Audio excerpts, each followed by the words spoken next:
Well, that's yet to be fully revealed, if I'm honest. But it was very important we came back into the game. Yesterday was a very frustrating day for us. We did a lot of things right, but Australia batted exceptionally well, and so we had to come back into the game today, and that meant that some of our batters had to stand up and deliver, and thankfully Alastair and I were able to do that. So, where it ranks or how important it is remains to be seen. We still need to play well again tomorrow. Alastair, I mean, you said yourself a couple of times in the build-up to this test, you acknowledged you had something to prove in Australia in particular. It seems you've done that. Yeah, in this game, but there's another 4 games to go. So it was important that, as Strauss said, we achieved something very special today, only losing 1 wicket, but there's still 94 overs tomorrow. So we've got to come out and, Troddy was excellent Troddy was excellent there the last hour, getting me through that last hour, and we've got to do that again tomorrow. Andrew, you said in your first media conference on the tour about grinding Australia down. That would be the approach or the challenge. Do you feel you've shown that you can do that on a day like today? To a certain extent. Well, I think Australia showed it as well the day before. That's the way cricket goes over here sometimes. The new ball is very important, and sometimes the conditions are very good for batting. So when you do have the conditions in your favour, it's important you make the opposition pay and you don't let them back into the game. And as I said, after the day we had yesterday, it was important that we had our turn on a wicket that was reasonably flat to make them 12 for a while. Andrew, I want to just talk us through a couple of incidents earlier in the game. The third ball of the match, and then the first ball of the second innings.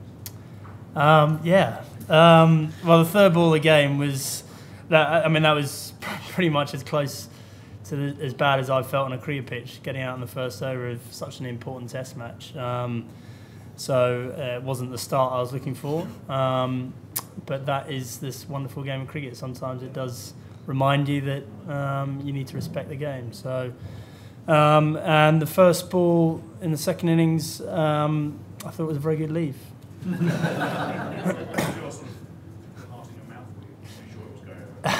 No, my heart was definitely in my mouth. I did think it was a bit high, so that I was clinging to that hope anyway. And thankfully it was the bit of luck that sometimes you need. And it wouldn't have been a particularly pleasant match if that one had been out. Andrew, is it the case sometimes of batsmen feeling they owe the team an innings, and did you feel that today after the naught in the first innings? I don't know about that so much. I just felt that it was very important that we batted well today, and I had my opportunity to do that, and it was important I took my opportunity and kind of showed the way to a certain extent. That's one of your duties as a captain. So in that respect, it was an important innings, and that's any time you have an opportunity to score 100 in an Ashes Test match, it's a very special thing. Over here, and then Ben and Malcolm. Alastair, you reportedly were struggling during the English summer. Did you do anything specific to turn that around, and was your mind on the Ashes during that period, and whether you get here or not? No, not at all. The conditions at home were the toughest I've ever experienced as an opening batter. It swung, it was very tough for a lot of the top order on both sides. So it reminds you, when you do get conditions, which doesn't swing as much as it was, and the wicket was nice that, to cash in. Obviously, the first innings I worked really hard and I got out 60 odd, and that was very frustrating. And then it was nice the next opportunity to go on and get 100, and hopefully I can keep going tomorrow. Is this a sort of ground where a Test batsman, or Australia, where a Test batsman really proves themselves and makes a statement about it every year? Is that how you see it? Not really. I mean, it's just a great. I mean, that noise when I got 100. Obviously, when Strauss got his, and it took me another 2.5 hours to get mine, but it was still a great moment in the noise, and made my hair at the back of my neck stand up. Ben. Andrew, you must be pretty happy you have Mitchell not out of the game. He sort of came to the game, so you actually other things second innings I mean, look, it's I always think it's not something you want to talk about the opposition too much. So it's important that we respect all their bowlers, and we'll continue to do that.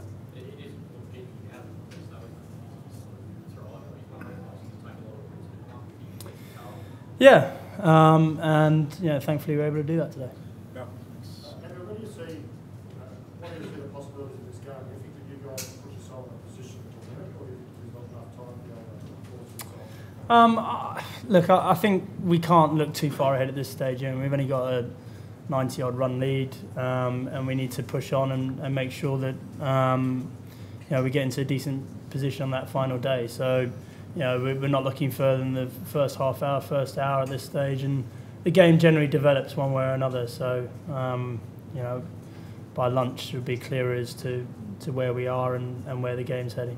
What would you hope? What would you like? What would you hope for? I'm hoping that we get through the first half hour well. Paul and then Jim. Alastair, you did this again and looked up. You had to tell us what that is this time. No. Just a personal thing. Yeah, it is personal and it keeps you guessing. Jim. You become the most prolific Olympic partnership in history today. Is that a matter of some pride? And also, what do you think makes for a good pairing? Well, I mean, people have been talking about that for about 6 months, that we were close to getting that. Since then we've been averaging about 10 as an opening partnership. So it was good. Yeah, look, I mean, I suppose those sort of records come because basically the two of you are able to stay in the side, and you need quite a lot of resilience to be able to do that. And that's certainly one of Cookie's greatest strengths. He's a very resilient character, and he's able to do the hard yards, and as he demonstrated in this game, he's been outstanding. David, Sam, and then Brent. Yeah, you just spoke about Cookie. I was on similar lines about Holton Sutcliffe. Alastair, can you just talk a little bit about Andrew and what it is about playing with him that has helped you get this record together? Yeah, no, it's a nice little feather in our cap, isn't it? We've got a few more to go. I mean, today it was, he set the tone, didn't he, Strauss? It just shows, he just set the tone, and it's made my batting a lot easier.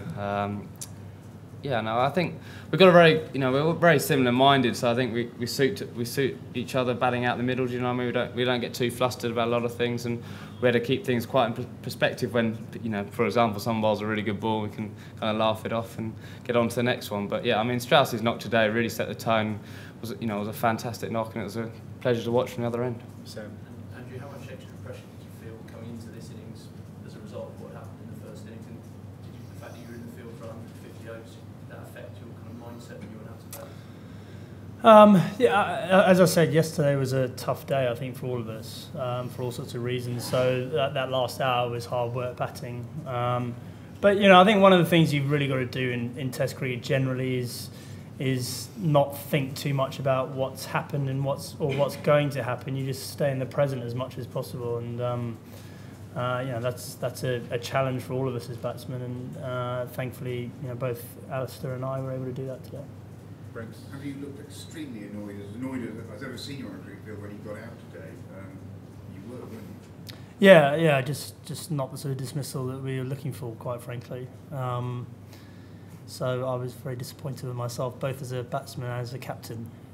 Andrew, and then can you explain now why you did what you did? No. No, it was just, it was one of those things that, it was pick the wrong ball to go down to and pay the price. Andrew, as a captain, obviously there's a great deal made of targeting the captain when they come to Australia and all that. I mean, how do you feel it has gone for you? I mean, did you feel targeted out there, or do you think you sort of turned it back on that? I mean, this is just one of those things that's always brought up in the press. I've always been targeted. As an opening batsman, if you're not targeted, something's going horribly wrong, I think. So I didn't feel any different to any other time I played against Australia. They're always competitive. They always go hard at you, and that's why it's it's a great thing if you can able to score runs against them. Dean. As you didn't have your coach around for a couple of days due to his minor surgery, obviously everything seems to be okay with him, but what kind of impact did that have, and also was it quite nice to have him back here today and put on a performance like that with him around? Yeah, no, definitely. It was nice to have him back again. I don't think it made a huge amount of difference, to be honest with you, but probably the dressing room was a bit more light-hearted while he wasn't there. But it's always one of those things that you want things to be as normal as possible in big Test matches, and so when he was away for a couple of days, it was a bit odd, I must admit, and it was great to have him back. And was there an element of, like I said, I know it's minor, but in terms of putting things in perspective and